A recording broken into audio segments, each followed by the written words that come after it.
welcome to YOUCANIC. In this video I'm going to show you the procedure that you would follow to bleed the ABS pump and ABS lines on an Acura. So if you have the YOUCANIC scanner with you, once you plug it into the OBD-II port and turn on the ignition, press start twice to turn on the ignition without pressing the brake pedal.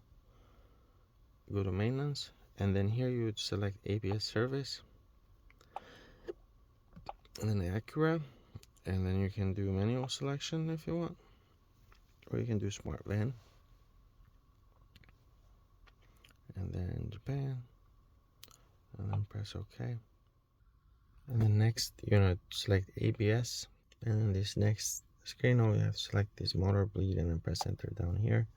Now the instructions here, it says is gonna basically activate your ABS pump, and what you need to do is start really opening up the bleed valve in each one of the brake calipers one at a time, and then enter this to run the ABS pump.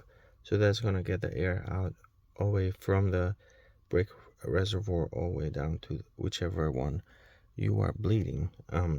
Make sure that the brake reservoir does have enough brake, it's towards the top, and check that as you bleed the different lines. Check that because the level is going to drop. You don't want to let that drop to empty and then introduce air again.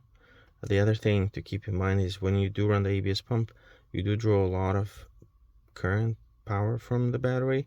So if the battery voltage drops way too low, then you might not be able to run it for the next or for the last bleed that you're gonna do. So make sure that you connect the power line, or at least halfway through.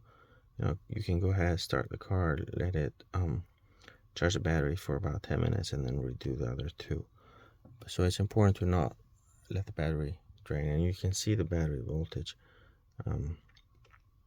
up here, 11.7. It's actually a little low right now, but that's it. So you press that, press yes, and then you'll hear that pump kicking in and doing the brake bleed.